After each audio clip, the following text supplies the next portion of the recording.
Jaime Flores, portavoz del Partido Republicano, responde a nuestra señal. Está junto a nosotros a esta hora. Don Jaime, bienvenido. Gracias por su tiempo, como siempre.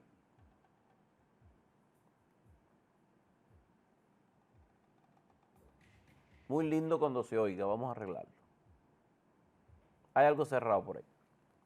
Sorry.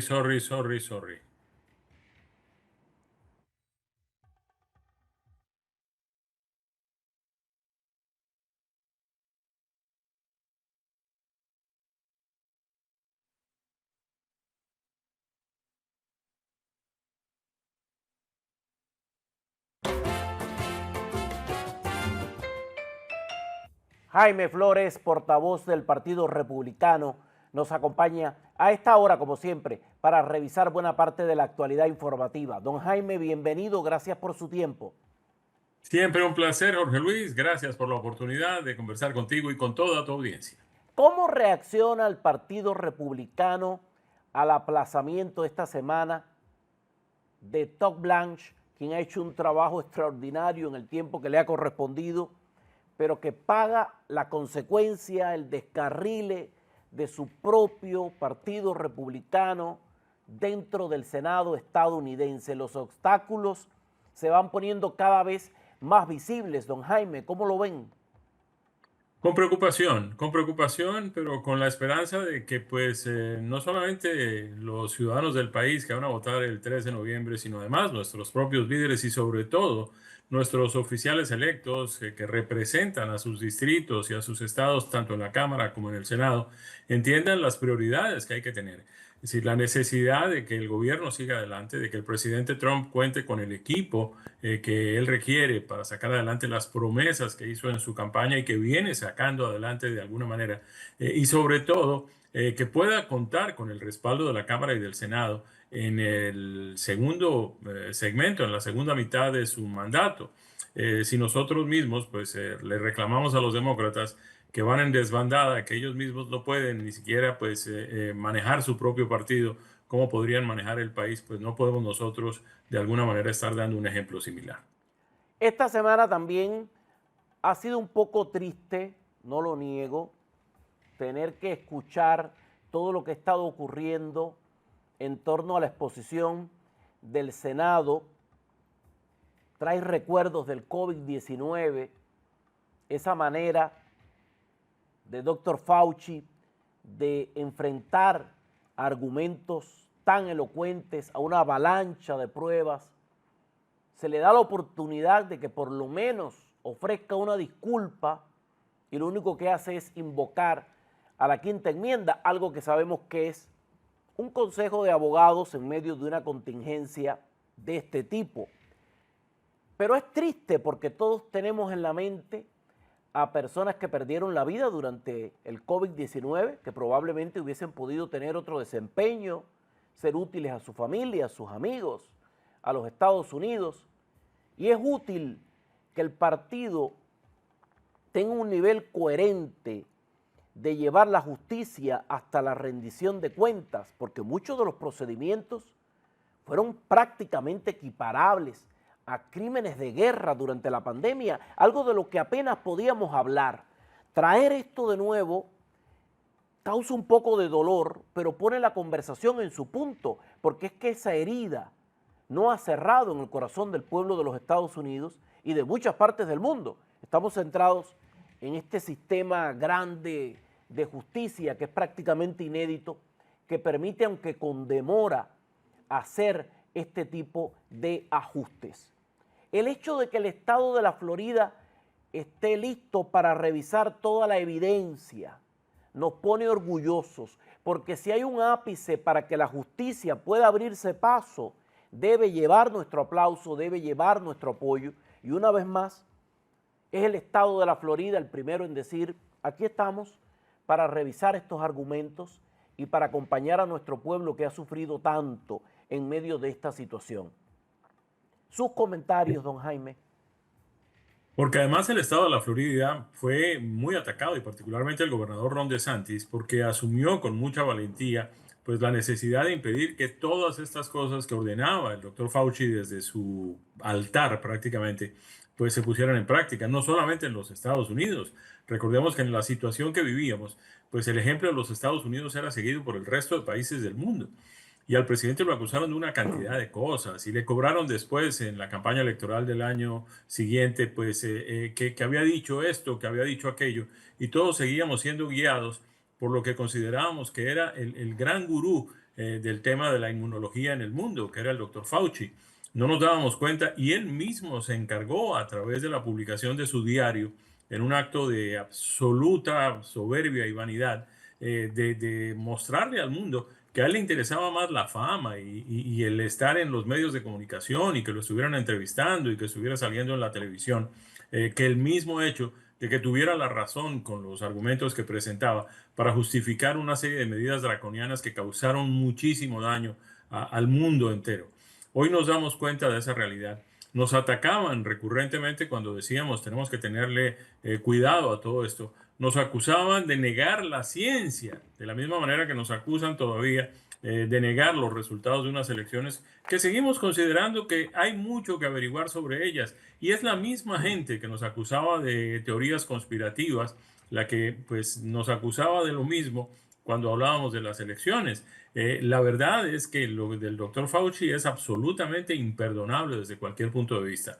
Pero durante ese proceso tuvimos también la valentía, por un lado, del gobernador DeSantis en la Florida, que fue el único estado que con toda libertad pues decidió anteponer la necesidad de que las cosas siguieran funcionando, de que nuestra vida siguiera normal, antes de poner en práctica unas medidas que ahora nos damos cuenta que no tienen ningún sentido. En su diario, el mismo doctor Fauci dice que nunca tuvieron prueba alguna de que las mascarillas funcionaran, nunca tuvieron prueba alguna de que las vacunas iban a ser eficientes, nunca tuvieron ninguna prueba de que el distanciamiento social y los cierres de establecimientos públicos pudieran contribuir al manejo de la pandemia. Y estábamos todos pues a merced de lo que ellos llamaban la ciencia. Decían que la política no podía estar por encima de la ciencia y resulta que era la política de ellos la que había invadido completamente la ciencia. Negacionistas, nos decían. Bueno, pues Ujú. aquí están dos negacionistas hablando, Sí, señor. orgullosamente negacionistas. Incluso había disponibilidad de medicamentos alternativos y todo, baratos. No, no, fueron satanizados. En cuanto apareció la primera vacuna, sí, es el esplendor, es todo, cuando simplemente ni siquiera estaban probadas lo suficiente. Hay mucho que hablar acerca de las elecciones de medio término. Creer que todo está perdido o que todo está ganado es una gran locura. Hay un descenso muy grande en cuanto a las tropas demócratas. Según las últimas encuestas, las más serias, están hablando de que el nivel de descrédito sigue creciendo esencialmente porque la gente entiende que no hay un faro al cual seguir. Ya no se trata de liderazgo ni de nombres. ¿Cuál es el programa de gobierno que vienen a proponer? Es muy difícil capitalizar esta ventaja que regalan los números, don Jaime. Pues se está trabajando en eso y se está trabajando con cierto éxito en eso. Estamos trabajando de verdad en varios frentes de manos dadas con no solamente pues la Casa Blanca y el presidente Trump y los diferentes estados donde hay candidatos al Senado y obviamente todos los estados donde pues habrá reelección de los congresistas. Por todo el país estamos adelantando procesos judiciales para defender la integridad electoral, que es algo muy importante. Estamos mostrándole al país cómo unos políticos demócratas que no son capaces ni siquiera de manejar su propio partido, que lo han dejado invadir por las teorías y las políticas de izquierda que han fracasado en todo el mundo, pues cómo pueden aspirar a querer manejar el país.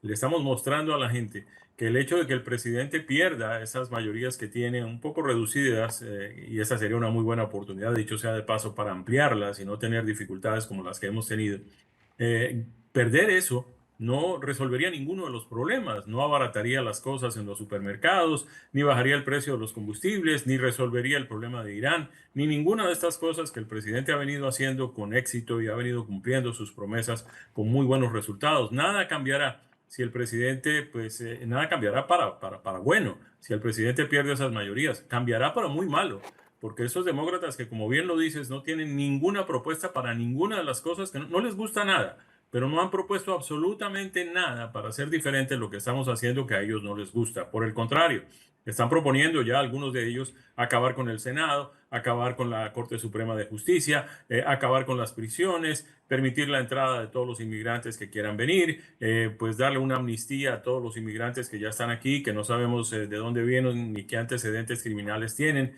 ni ninguna de estas cosas que pondrían en práctica algunas medidas de tipo socialista, como el control de los alquileres de vivienda, como los supermercados con precios controlados, que no son otra cosa que las libretas de racionamiento que conocemos en Cuba, en fin, todo eso.